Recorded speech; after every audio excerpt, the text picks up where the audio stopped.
Gangster Jaipal Bhullar के दोबारा postmortem करवाने के मामले में एक नया मोड़ आया है और सुप्रीम कोर्ट द्वारा हाई कोर्ट को ये डायरेक्शन दी गई है कि इस मामले पर सुनवाई की जाए और वहीं जयपाल भुल्लर के शव को मोर्चरी में सही तरीके से रखा जाए। इसके बाद जब फिरोजपुर प्रशासन के अधिकारी जयपाल भुल्लर के घर जाते हैं और शव को सरकारी मोर्चरी में रखने की बात करते हैं तो जयपाल भुल्लर के पिता भूपिंदर सिंह, जो कि पूर्व इंस्पेक्टर हैं पंजाब पुलिस के, उनके द्वारा मना कर दिया जाता है और कहा जाता है कि अक्सर ये देखा जाता रहा है कि पुलिस इस मामले में अगर कोई कदम उठाती है या सरकारी मोर्चरी में शव को रखा जाता है तो वहां पर लाश के साथ यानी कि जयपाल भुल्लर के शव के साथ छेड़छाड़ भी की जा सकती है, उसको खुर्द बुर्द भी किया जा सकता है। जिसके बाद उनका कहना है कि जयपाल भुल्लर की डेड बॉडी पीजीआई चंडीगढ़ में भेजी जाए, क्योंकि उनकी पहली मांग यही है कि जयपाल भुल्लर का दोबारा पोस्टमार्टम पीजीआई से करवाया जाए और पूरे पुख्ता प्रबंध जो है पुलिस प्रशासन द्वारा वहां पर किए जाने चाहिए। जयपाल भुल्लर के पिता का कहना है कि उनकी सीधी लड़ाई पंजाब सरकार और पंजाब पुलिस के आला अधिकारियों के साथ है, तो इसके चलते कोई भी बड़ा कदम पंजाब पुलिस या पंजाब सरकार का कोई अधिकारी उठा सकता है, जिसके लिए उनको आशंका है कि जयपाल भुल्लर की डेड बॉडी को खुर्द बुर्द किया जा सकता है। जिसके बाद अब वह इस मांग पर अड़े हुए हैं कि जयपाल भुल्लर की डेड बॉडी चंडीगढ़ स्थित पीजीआई में रखी जाए और वहीं पर उसका दोबारा पोस्टमार्टम करवाया जाए। जबकि अब हाईकोर्ट इस पूरे मामले में क्या अगले आदेश जारी करता है, जयपाल भुल्लर की दोबारा पोस्टमार्टम हो पाता है या नहीं, इसका फैसला अभी आना बाकी है। लेकिन जिस तरीके से एक के बाद एक जयपाल भुल्लर के दोबारा पोस्टमार्टम करवाने के लिए मोड़ सामने आ रहे हैं, एक के बाद एक बातें सामने आ रही हैं, उससे ये साफ जाहिर होता है कि खुद एक पंजाब पुलिस के इंस्पेक्टर रह चुके जयपाल भुल्लर के पिता भूपिंदर सिंह को अपनी ही पंजाब पुलिस पर भरोसा नहीं है और वो चंडीगढ़ पीजीआई में जयपाल भुल्लर का दोबारा पोस्टमार्टम करवाना चाहते हैं। यहां आपको बता दें कि बीती 9 जून को जयपाल भुल्लर और उसके दोस्त जसप्रीत सिंह जस्सी का कोलकाता में पुलिस द्वारा इनकाउंटर कर दिया गया था और जब उसके बाद संस्कार करने से पहले जयपाल भुल्लर को नहलाया जा रहा था तो उसके शरीर में कई तरीके के फ्रैक्चर पाए गए थे। जिसके बाद जयपाल भुल्लर के परिजनों का कहना है कि पहले जयपाल भुल्लर को पकड़ लिया गया था, उसके बाद उसका बुरी तरह टॉर्चर किया गया और उसके बाद जयपाल भुल्लर को गोलियां मारकर इनकाउंटर साबित कर दिया गया। अब देखना ये होगा कि आने वाले समय में हाई कोर्ट द्वारा इस पूरे मामले में क्या फैसला आता है। उससे पहले अगर मैं बात करूं तो डॉक्टरी देख रेख में और डॉक्टरी जो पूरी एहतियात बरतते हुए उन्होंने पीजीआई में जयपाल भुल्लर का शव रखने की मांग की है। उसके बाद अगर मैं फिरोजपुर के अधिकारियों की बात करूं तो एसडीएम द्वारा ये कहा गया है कि चंडीगढ़ के पीजीआई में डेड बॉडी को रखने का अख्तियार उनके पास नहीं है, वो जिले में कहीं रख सकते हैं। इसका अख्तियार जो इसके आदेश हैं वो चीफ सेक्रेटरी के पास ही है और वही दे सकते हैं। उसके बाद जयपाल भुल्लर के पिता भूपिंदर सिंह भुल्लर चीफ सेक्रेटरी को एक लेटर लिखते हैं और उसमें ये मांग करते हैं कि जयपाल भुल्लर की डेड बॉडी पीजीआई में प्रिजर्व करवा दी जाए। सुप्रीम कोर्ट दे विच अपील कीती सी ਇਹਦੇ ਮੈਡੀਕਲ ਬਾਰੇ ਮਾਨਯੋਗ ਸੁਪਰੀਮ ਕੋਰਟ ਨੇ ਦੁਬਾਰਾ ਹਾਈ ਕੋਰਟ ਨੂੰ ਲਿਖਿਆ ਕਿ ਇਹ ਮੈਟਰ ਨੂੰ ਸੁਣਿਆ ਜਾਵੇ। ਹੁਣ ਇਸ ਵਕਤ 2000 ਕਿਲੋਮੀਟਰ ਬੜੀ ਜਾਣੀ ਨਾਮੁਮਕਿਨ ਹੈ ਤੇ ਨਾਲ ਹੀ ਇਹ ਵੀ ਇਨਕਾਊਂਟਰ ਪੰਜਾਬ ਪੁਲਿਸ ਨੇ ਕੀਤਾ, ਉਹਨਾਂ ਨਾਲ ਮਿਲ ਕੇ ਕੀਤਾ ਹੋਊਗਾ ਪਰ ਪੰਜਾਬ ਪੁਲਿਸ ਨੇ ਕੀਤਾ।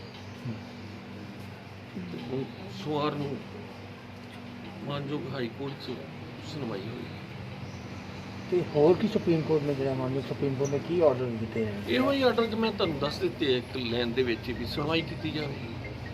ਕੋਈ ਇਸ ਤਰ੍ਹਾਂ ਦਾ ਆਰਡਰ ਹੋਇਆ ਮੈਡੀਕਲ ਸਟੇਟ ਨੂੰ ਕੀਤਾ ਵੀ ਉਹ ਮੈਡੀਕਲ ਡਾਕਟਰ ਪ੍ਰੋਵਾਈਡ ਕਰੇ ਜਿਹੜੀ ਇਹਦੀ ਕੀਤੀ ਜਾਵੇ। ਇਹਨਾਂ ਨੇ ਐਸਡੀਐਮ ਸਾਹਿਬ ਅੱਗੇ ਬੇਨਤੀ ਕੀਤੀ ਸੀ ਤੇ ਉਹ ਕਹਿੰਦੇ ਸੀ ਵੀ ਅਸੀਂ ਡਾਕਟਰ ਭੇਜਾਂਗੇ, ਤੇ ਉਹ ਆਪਣਾ ਬਾਅਦ 'ਚ ਉਹਨੂੰ ਐਡਮਿਨਿਸਟ੍ਰੇਸ਼ਨ ਨੇ ਡਾਕਟਰ ਨੂੰ ਮਨਾ ਕਰਤਾ, ਤੇ ਉਹ ਪ੍ਰਾਈਵੇਟ ਤੌਰ 'ਤੇ ਵੀ ਪਹਿਲਾਂ ਮੰਨ ਗਿਆ ਸੀ, ਫਿਰ ਉਹ ਕਹਿੰਦਾ ਵੀ ਮੇਰੀ ਨੌਕਰੀ ਦਾ ਮਸਲਾ ਤੇ ਮੈਂ ਨਹੀਂ ਜਾ ਸਕਦਾ।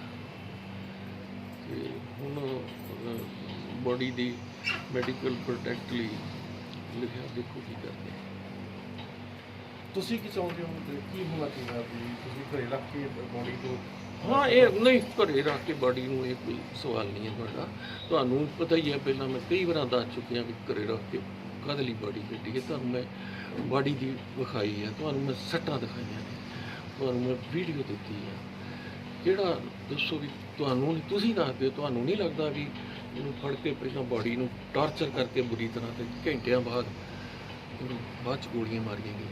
ਪਹਿਲਾਂ ਹਾਈ ਕੋਰਟ ਤੋਂ ਰਿਜੈਕਟ ਹੋ ਜਾਂਦਾ ਕੇਸ, ਜੀ ਹੁਣ ਸੁਪਰੀਮ ਕੋਰਟ ਦੇ ਵਿੱਚ ਫਿਰ ਤਰੀਕਾਂ ਦੀ ਗੱਲ ਨਹੀਂ ਪੈ ਰਹੀ ਕਿ ਤਰੀਕਾਂ ਦਿੱਤੀਆਂ ਜਾ ਰਹੀਆਂ ਇੱਕ ਫੈਸਲੇ ਦੀ ਬਜਾਏ? ਉਹ ਤੇ ਹੁਣ ਮੈਂ ਕੋਈ ਨਹੀਂ ਕਰ ਸਕਦਾ।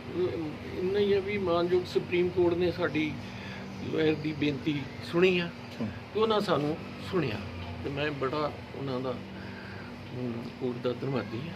ਤੇ ਮੈਂ ਮਾਨਯੋਗ ਹਾਈ ਕੋਰਟ ਦੇ ਜੱਜ ਸਾਹਿਬ ਦਾ ਵੀ ਬੜਾ ਧੰਨਵਾਦੀ ਹੋਵਾਂਗਾ ਜੇ ਮੇਰੇ ਗਰੀਬ ਦੀ ਸਿਰਫ ਪੋਸਟਮਾਰਟਮ ਲਈ ਅਸੀਂ ਕਹਿਣ ਡਏ ਹਾਂ। ਅਸੀਂ ਕੋਈ ਅਜੇ ਇਹ ਨਹੀਂ ਕਿਹਾ ਵੀ ਕੋਈ ਹੋਰ ਕਾਰਵਾਈ ਕਰੋ ਜਾਂ ਦੂਜੀ ਸਟੇਟ ਦਾ ਮੈਟਰ ਬਣਾਓ। ਇਹ ਤਾਂ ਸਿੰਪਲ ਗੱਲ ਆ ਵੀ ਪੋਸਟਮਾਰਟਮ ਤੇ ਇੱਕ ਦੇਸ਼ ਆ ਆਪਣਾ, ਤੇ ਦੇਸ਼ 'ਚ ਕਿਤੇ ਵੀ ਹੋ ਸਕਦਾ। ਜਦੋਂ ਉੱਥੇ ਪੋਸਟਮਾਰਟਮ ਸਹੀ ਢੰਗ ਨਾਲ ਨਹੀਂ, ਸਾਨੂੰ ਬਾਡੀ ਨਹੀਂ ਵਿਖਾਈ ਗਈ, ਪੈਕ ਕਰਕੇ ਜਹਾਜ਼ 'ਤੇ ਲੱਦ ਦਿੱਤੀ ਗਈ, ਤੇ ਜਦੋਂ ਅਸੀਂ ਦੇਖੀਆਂ ਉੱਥੇ ਵੀ ਲੋਕ ਸਾਨੂੰ ਕਹਿੰਦੇ ਸੀ, ਇਹ ਪ੍ਰੈਸ ਕਹਿੰਦੀ ਸੀ, ਹੋਰ ਕਹਿੰਦੇ ਸੀ, ਸਾਨੂੰ ਉਹਨਾਂ ਹਿਰਾਸਤ 'ਚ ਰੱਖ ਕੇ ਜਹਾਜ਼ 'ਤੇ ਝਾੜ ਦਿੱਤਾ। ਤੇ ਮੈਂ ਹਲਦੀ ਕੜੀ ਤੇ ਪੋਸਟਮਾਰਟਮ ਦੀ ਮੰਗ ਕਰ ਰਹੇ ਹਾਂ, ਇਹ ਸਾਡੀ ਜਾਇਜ਼ ਮੰਨਣੀ ਚਾਹੀਦੀ। ਜੀ ਤੇ ਸੈਕੰਡਲੀ ਇਹ ਆ ਵੀ ਜਿਹੜੀ ਪੰਜਾਬ ਪੁਲਿਸ ਆ 16 ਤਰੀਕ ਨੂੰ ਜਿਹੜੀ ਘਟਨਾ ਜਗਰਾਉਂ 'ਚ ਵਾਪਰੀ, ਤੇ ਉੱਥੇ 2 ਪੁਲਿਸ ਮੁਲਾਜ਼ਮ ਮਾਰੇ ਗਏ। ਉਦੋਂ ਬਾਅਦ ਇਹਨਾਂ ਨੇ 22 ਨੇ 4 ਬੰਦਿਆਂ ਦੇ ਖਿਲਾਫ FIR ਲੌਂਚ ਕੀਤੀ, ਜਿਹਦੇ ਵਿੱਚ ਜੈਪਾਲ ਤੇ ਜਸਪ੍ਰੀਤ ਜੱਸੀ ਦਾ ਵੀ ਨਾਮ ਆ। 93 ਨੰਬਰ FIR ਆ ਸਿਟੀ ਜਗਰਾਉਂ ਦੀ। ਤੇ ਉਸ ਦਿਨ ਤੋਂ ਹੀ ਪੰਜਾਬ ਪੁਲਿਸ ਅਫਸਰਾਂ ਜਾਂ ਹੁਕਮਰਾਨਾਂ ਨੇ ਫੈਸਲਾ ਕਰ ਲਿਆ ਸੀ ਕਿ ਇਹਨਾਂ ਦਾ ਕਤਲ ਕਰਨਾ, ਤੇ ਇਹ ਕਤਲ ਕਰਨ ਦੇ ਇਰਾਦੇ ਨਾਲ ਹੀ ਉੱਥੇ ਗਏ। ਤਾਂ ਹੁਣ ਇਹ ਰਹਿ ਗਿਆ ਵੀ ਕਤਲ ਕਿਹਨੇ ਕੀਤਾ, ਇਹਦੇ ਬਾਅਦ ਦਾ ਮੈਟਰ ਹਾਲ ਦੀ ਘੜੀ ਤੇ ਇਹ ਨਹੀਂ ਦੱਸਿਆ ਜਾ ਸਕਦਾ। ਪਰ ਇੱਕ ਮੈਂ ਤੁਹਾਨੂੰ ਹੁਣੇ ਕੋਈ ਇਨਫੋਰਮੇਸ਼ਨ ਸ਼ੇਅਰ ਕਰਾਂਗਾ, ਜਿਹਦੇ 'ਚ ਇੱਕ ਵਿਅਕਤੀ ਨਾਲ ਫੋਨ ਤੇ ਗੱਲ ਕਰ ਰਹੇ ਆ, ਤੇ ਉਹ ਜਸਪ੍ਰੀਤ ਨੂੰ ਪੇਸ਼ ਕਰਨ ਦੀ ਦਵਾਈ ਪਾ ਰਿਹਾ ਵੀ ਪੇਸ਼ ਕਰ ਦਿੰਦੇ ਆ, ਤੇ SSP ਅੱਗੋਂ ਸਾਹਿਬ ਕਹਿ ਰਹੇ ਆ ਵੀ ਨਹੀਂ, ਪੇਸ਼ ਦੀ ਅਸੀਂ ਕੋਈ ਗਰੰਟੀ ਨਹੀਂ, ਝੂਠੀ ਗਰੰਟੀ ਨਹੀਂ ਦੇਵਾਂਗੇ, ਅਸੀਂ ਉਹਨੂੰ ਮਾਰਨਾ ਹੀ ਮਾਰਨਾ। ਤੇ ਉਹਨਾਂ ਦੋਵਾਂ ਨੂੰ ਮਾਰਨ ਦਾ ਇਰਾਦਾ ਇਹਨਾਂ 16 ਤਰੀਕ ਨੂੰ ਬਣਾ ਲਿਆ ਸੀ। ਅਖੀਰ ਉੱਥੇ ਲੱਭ ਕੇ ਜਾ ਕੇ ਉਹਨਾਂ ਨੂੰ ਫੜ ਕੇ ਤੇ ਬੁਰੀ ਤਰ੍ਹਾਂ ਉਹਨਾਂ 'ਤੇ ਅਣਮਨੁੱਖੀ ਤਸ਼ੱਦਦ ਕਰਕੇ ਚੀਰ ਕੇ ਉਹਨਾਂ ਦੀ ਬਾੜੀ ਦੇ ਹੱਡੀ ਉਹਨਾਂ ਨੂੰ ਮਾਰ ਦਿੱਤਾ ਗਿਆ। ਵੈਸੇ ਬੰਗਾਲ ਵਾਲਿਆਂ ਦੀ ਕੋਈ ਆਈ ਕੀ ਰਿਪੋਰਟ? ਮੈਨੂੰ ਨਹੀਂ ਪਤਾ, ਮੇਰੇ ਕੋਲ ਨਹੀਂ ਆਈ। ਕੋਲ ਮੈਨੂੰ ਨਹੀਂ ਲੱਗਦਾ, ਵੈਸੇ ਹੀ ਕਰੂਗੀ। ਤੇ ਸੁਪਰੀਮ ਕੋਰਟ ਨੇ ਦੁਬਾਰਾ ਹਾਈ ਕੋਰਟ ਭੇਜਤੀ ਹੈ। ਤੁਸੀਂ ਆਪਦੀ ਗੱਲ ਪੂਰੀ ਕਰੋ ਦੀ ਗੱਲ ਕਹਿ ਰਹੇ ਹੋ। ਹਾਂਜੀ, ਉਹ ਮੈਂ ਤੁਹਾਨੂੰ ਹੁਣੇ ਹੀ ਤੁਹਾਡੇ ਸਾਰਿਆਂ ਤੇ ਆ ਮੇਰੇ ਮੋਬਾਈਲ 'ਚ ਤੇ ਭੇਜ ਦੇਣਾ। ਇੱਕ ਮੇਰਾ ਆ ਮੋਬਾਈਲ ਨੰਬਰ ਜ਼ਰੂਰ ਸ਼ੇਅਰ ਕਰੋ ਕਿ ਜੇ ਕੋਈ ਕੋਈ ਇਨਫੋਰਮੇਸ਼ਨ ਹੈ ਜਾਂ ਕੁਛ ਹੈ ਤੇ ਰਿਕੁਐਸਟ ਲਈ ਮੇਰੇ ਨਾਲ ਸ਼ੇਅਰ ਕਰ ਸਕਾਂ, ਜਿਹੜੀ ਕਿਸੇ ਨੇ ਮੈਨੂੰ ਪਾਈ ਹੈ। ਨੰਬਰ ਜੈਪਾਲ ਦੇ ਮਰਡਰ ਬਾਰੇ ਜਾਂ ਇਹ ਕਾਰਵਾਈ ਪਏ ਹੋਏ ਤੇ ਪਲੀਜ਼ ਜ਼ਰੂਰ ਸ਼ੇਅਰ ਕਰਨ। ਮੈਂ ਅੱਗੇ ਵੀ ਬੇਨਤੀ ਕੀਤੀ। ਨੰਬਰ ਆ 8968610466 99686 10 466। ਤੇ ਇਹ ਨੰਬਰ ਤੇ ਪਲੀਜ਼ ਮੇਰੇ ਨਾਲ ਇਹਦੀ ਉਹ ਦੂਜਾ ਇਹ ਹੈਗਾ ਫੇਸਬੁੱਕ ਆ, ਕਿੱਥੇ ਮੁੰਡਾ ਬੋਲ WhatsApp को भी ਹਾਂ ਬੋਲ ਆਪਣੀ मेल आईडी ਫੇਸਬੁੱਕ ਫੇਸਬੁੱਕ ਜਿਹੜੀ ਹੈ ਉਹ ਤੇ ਬੋਲ ਬੰਦ ਕੀਤੀ ਹੋਈ ਹੈ ਬੋਲ ਜੈਪਾਲ ਸਿੰਘ ਭੁੱਲਰ ਜੈਪਾਲ ਸਿੰਘ ਭੁੱਲਰ ਬੋਲਦੇ ਆ? ਹਾਂਜੀ ਜੈਪਾਲ ਸਿੰਘ ਭੁੱਲਰ ਦੇ ਨਾਂ ਤੇ ਜੈਪਾਲ ਸਿੰਘ ਭੁੱਲਰ ਦੇ ਨਾਂ ਤੇ ਹੈ ਹਾਂਜੀ ਫੇਸਬੁੱਕ ਇਹੋ ਹੀ ਹੈ ਸਰ? ਹਾਂਜੀ ਇਹੀ ਨਾਂ ਤੇ ਚੱਲਦੀ ਹੈ ਹਾਂ ਇਹਦੇ ਨਾਂ ਤੇ ਆ ਫੇਸਬੁੱਕ ਤੇ ਵੀ ਉਹ ਆਪਣਾ ਇਹ ਜ਼ਰੂਰ ਸ਼ੇਅਰ ਕਰ ਸਕਦੇ ਆ ਕਿਸੇ ਨੂੰ ਕੁਝ ਪਤਾ ਤੇ ਆ ਹੁਣੇ ਹੀ ਤੁਹਾਨੂੰ ਅਸੀਂ ਸੁਣਾਉਂਦੇ ਆ ਹਾਂਜੀ ਆ ਕੱਢ ਕੇ ਮੇਰੇ ਫੋਨ 'ਚੋਂ ਜਿਹੜੀ ਪੀੜੀ ਕਿਸੇ ਨੇ